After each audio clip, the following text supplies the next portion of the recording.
Your channel salt and pepper. അപ്പോൾ എല്ലാവർക്കും സുഖമെന്ന് വിശ്വസിക്കുന്നു. അപ്പോൾ നിങ്ങൾ എൻ്റെ ചാനലിൽ പുതിയതായിട്ടാണെങ്കിൽ എൻ്റെ പേര് റാണി. സബ്സ്ക്രൈബ് ചെയ്യാത്തവർ ദയവായിട്ട് സബ്സ്ക്രൈബ് ചെയ്യുക. അതുപോലെ തന്നെ തൊട്ടടുത്ത് കാണുന്ന ആ ബെല്ലൈക്കണിൽ കൂടെ ക്ലിക്ക് ചെയ്യുക. അപ്പോൾ ഇന്നത്തെ സബ്ജക്റ്റ് എന്ന് വെച്ച് കഴിഞ്ഞാൽ നല്ല മനോഹരമായ ഈസി ആയിട്ടുള്ള ഒരു എംബ്രോയ്ഡറിയാണ്. ഇത് ആർക്ക് വേണമെങ്കിലും ചെയ്യാൻ പറ്റും. എന്നെക്കൊണ്ട് പറ്റത്തില്ല എന്ന് പറയുന്നവർക്കും ഇത് ചെയ്യാൻ പറ്റുന്ന ഒരു സിമ്പിളായിട്ട് എംബ്രോയ്ഡറി ആയിരിക്കും കാണിച്ചു ചെയ്യാൻ പറ്റിയൊരു ഫാബ്രിക് കേട്ടോ. ഇതിൽ എന്തായാലും ഞാനൊരു ബോട്ട് നെക്കാണ് ചെയ്യാൻ പോകുന്നത്. ഒരു ബോട്ട് നെക്ക് നമുക്ക് ആദ്യം ഒന്ന് വരച്ചു കൊടുക്കാം, എന്നിട്ട് നമുക്ക് അതിൽ വേണം വർക്ക് ചെയ്യാൻ വേണ്ടി. ഓക്കെ, അപ്പോൾ നിങ്ങൾ ഇത് കണ്ടോ, ഞാൻ ഇതിൻ്റെ ആദ്യം സെൻറ്ററിൽ ഒരു വര അടുപ്പിച്ചടുപ്പിച്ച് ഞാൻ വരച്ചിട്ടുണ്ട്. ഒരു 1/2 ഇഞ്ച് ഇൻ ബിറ്റ്വീൻ വെച്ച് ഞാനിങ്ങനെ വരച്ചേക്കുക കേട്ടോ. അപ്പോൾ ഇത് നമ്മുടെ ജസ്റ്റ് ഒരു ഗൈഡ് ലൈൻ മാത്രമാണ് നമ്മൾ എംബ്രോയ്ഡറി ചെയ്യുന്നതിന്. അപ്പോൾ നമുക്ക് അങ്ങോട്ടോ ഇങ്ങോട്ടോ തെറ്റിപ്പോകും. അപ്പോൾ ഇതാകുമ്പോൾ നമ്മുടെ കറക്റ്റായിട്ട് വന്ന് ലൈൻ വന്ന് വീണോളും, നമുക്ക് എംബ്രോയ്ഡറി ചെയ്യാൻ എളുപ്പമാണ്. അപ്പോൾ ഇതിനു വേണ്ടി ഞാൻ ഉപയോഗിക്കുന്ന ബ്ലൂ കളറിലെ നൂലാണ് കേട്ടോ. നിങ്ങൾക്ക് ഇഷ്ടമുള്ള കളേഴ്സ് ചൂസ് ചെയ്യാം. വർക്ക് നമുക്ക് ഈ ഒരു അറ്റത്തുനിന്ന് ചെയ്തു തുടങ്ങാം. ഓക്കെ, എല്ലാവരും നോക്കിയിരുന്നോ കേട്ടോ.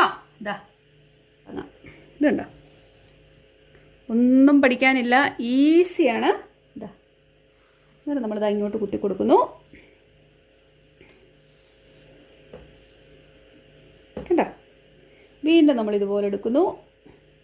സ്ട്രെയിറ്റ് കുത്തുക കേട്ടോ. അതിൻ്റെ നേരെ, ഇതിൻ്റെ നേരെ ചവിട്ടിൽ തന്നെ നമ്മൾ എടുക്കുക. അപ്പോൾ നമുക്ക് നല്ല ഭംഗിയായിട്ട് ഇതിനെ ചെയ്തെടുക്കാൻ പറ്റും. മനസ്സിലാവുന്നുണ്ടല്ലോ അല്ലേ? ഇതിൻ്റെ നേരെ അടുത്ത് കൊണ്ടുവന്ന് കുത്തുക. കണ്ട, എളുപ്പമാണ്, വളരെ എളുപ്പം. ഇതാ അപ്പുറത്തപ്പുറത്ത് അങ്ങനെ ചെയ്യുക.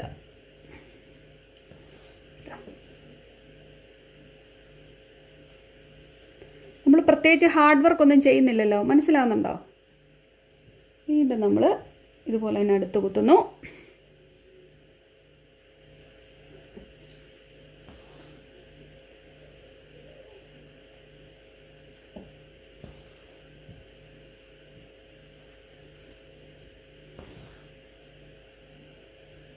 ഇത് കണ്ടോ, നമ്മൾ ഇത്രയും കുത്തിയിട്ടുണ്ട്. ഇത് കണ്ടോ, 1 2 3 4 5. ഞാൻ ഒരു പ്രാവശ്യം കൂടെ ഒന്ന് തയ്ച്ചു കൊടുക്കാൻ പോകട്ടോ. ഇതാ, നിങ്ങളുടെ തിക്നെസ് എത്രമാത്രം വേണമെന്ന് നിങ്ങൾക്ക് തന്നെ ഡിസൈഡ് ചെയ്തെടുക്കാം. പക്ഷേങ്കിൽ ഇത് ഞാനിപ്പോൾ ഒരു 6 ടൈംസ് ഇതുപോലെ ചെയ്തിട്ടുണ്ട്. കണ്ടോ, അതിനുശേഷം ഞാൻ വീണ്ടും കുറച്ചൊരു ഗ്യാപ്പ് ഇട്ടു. ഈ ഗ്യാപ്പ് ഇട്ടിട്ടാണ് ഞാൻ അടുത്തത് ചെയ്യുന്നത്. നിങ്ങൾക്ക് കാണാവോ? അപ്പോൾ നമ്മൾ ഇതുപോലെ ഒരു ചെറിയ ഗ്യാപ്പ് ഇട്ട് കൊടുത്തതിന് ശേഷം ഇതുപോലെ തന്നെ ഇത് മുഴുവൻ, ഈ നെക്ക് ലൈൻ മുഴുവൻ നമ്മൾ തയ്ച്ചെടുക്കാൻ പോവാണ്. ഒന്നും തന്നെ പഠിക്കാനില്ല, നിങ്ങൾക്ക് മനസ്സിലായല്ലോ. കണ്ടോ, ഇത്ര മുഴുവൻ ചെയ്തതിന് ശേഷം ഞാൻ എന്താണ് ചെയ്യാൻ പോകുന്നത്? ഇത് നെക്ക് ലൈൻ മുഴുവൻ ഇതുപോലെ സ്ക്വയർ പോലെ തയ്ച്ചെടുത്തിട്ടുണ്ട്. ഓരോന്നും 6 പ്രാവശ്യം ഞാൻ തയ്ച്ചിട്ടുണ്ട് കേട്ടോ. ഇനി എന്താണ് അടുത്ത ചെയ്യുന്നതെന്ന് ഞാനൊന്ന് കാണിച്ചു തരാം കേട്ടോ. നമ്മൾ ആദ്യം ഇതാ ഇങ്ങനെ സൂചി ഒന്ന് പൊക്കിയെടുക്കുന്നു. എന്നിട്ട് അതിലേക്ക് നമ്മളൊരു മുത്ത് കോർക്കാൻ പോകും കേട്ടോ. ഒരു മുത്ത് നമ്മൾ മിഡിലിൽ ഇതിൻ്റെ ഒരു മുത്ത് വെച്ച് കൊടുത്തിട്ട് നമ്മളിതിനെ ഇങ്ങനെ കോർത്തെടുക്കുക. ഇതാ നോക്കിക്കണേ, കണ്ടോ, ഇതിൻ്റെ സെൻറ്ററിൽ നമുക്ക് നല്ലൊരു നോട്ട് കിട്ടി. നിങ്ങൾ കണ്ടോ? കാണാമെന്ന് ഞാൻ കരുതുന്നു. ഞാൻ കുറച്ചുകൂടെ ചെയ്ത് വരുമ്പോഴേക്കും ഇത് കാണാൻ നിങ്ങൾക്കൊരു ഐഡിയ കിട്ടും ഞാൻ എന്താണ് ഉദ്ദേശിച്ചത്.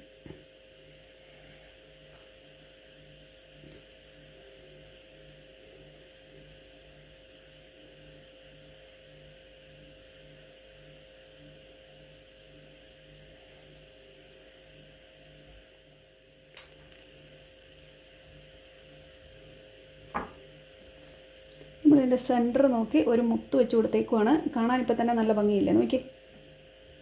മുത്തൊന്ന് പിടിച്ച് വെച്ച് കൊടുത്തേക്കണം, നടുക്ക് തന്നെ ഇരിക്കാൻ വേണ്ടി കേട്ടോ. വളരെ എളുപ്പമല്ലേ?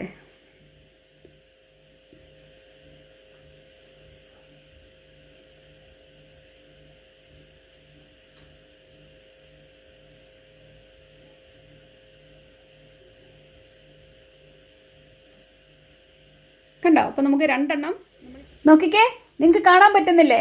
ഇങ്ങനെ ഓരോന്നിൻ്റെ നടുവിൽ നമ്മൾ കെട്ടിട്ടിട്ട് ഒരു മുത്ത് വെച്ച് കൊടുത്തേക്കുക. നിങ്ങൾക്ക് ഇഷ്ടമുള്ള രീതിയിൽ കെട്ടിടാം. നിങ്ങൾക്ക് എങ്ങനെയാണ് ഇത് കൺവീനിയൻ്റ് ആയിട്ട് ചെയ്യാൻ പറ്റുന്നത് അതുപോലെ ചെയ്തു. ജസ്റ്റ് ഇതിൻ്റെ നടുക്കൊരു കെട്ടും നടുക്കൊരു മുത്തും വെച്ച് കൊടുക്കണമെന്ന് മാത്രമേ ഉള്ളൂ കേട്ടോ. ഓക്കെ, നമ്മുടെ വർക്ക് മുഴുവൻ കംപ്ലീറ്റ് ആയിട്ടുണ്ട്. എന്ത് ഈസി ആയിരുന്നു. ആ മുത്തോടെ വന്നു കഴിഞ്ഞപ്പോൾ എന്ത് ഭംഗിയാണെന്ന് നോക്കിയേ. നിങ്ങൾ നല്ല ഭംഗിയായിട്ട് സമയം എടുത്ത് ഇത് ചെയ്ത് കഴിയുമ്പോഴേക്കും കാണാൻ നല്ല രസമായിരിക്കും കേട്ടോ.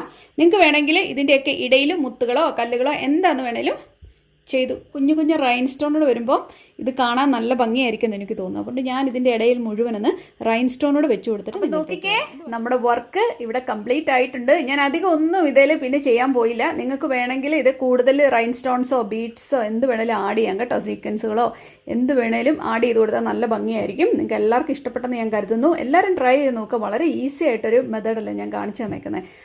അതും എത്രയും പെട്ടെന്ന് തന്നെ ചെയ്തെടുക്കാവുന്ന ഒരു വർക്ക്. അപ്പോൾ നിങ്ങൾ എല്ലാവരും ട്രൈ ചെയ്ത് നോക്കണം. എല്ലാവർക്കും ഇഷ്ടപ്പെട്ടെന്ന് തന്നെ ഞാൻ കരുതട്ടെ. നമുക്ക് വീണ്ടും ഇതുപോലുള്ള നല്ല നല്ല വീഡിയോസുമായിട്ട് ഉടനെ തന്നെ കാണാം കേട്ടോ. അതുവരേക്കും താങ്ക് യു, ബൈ.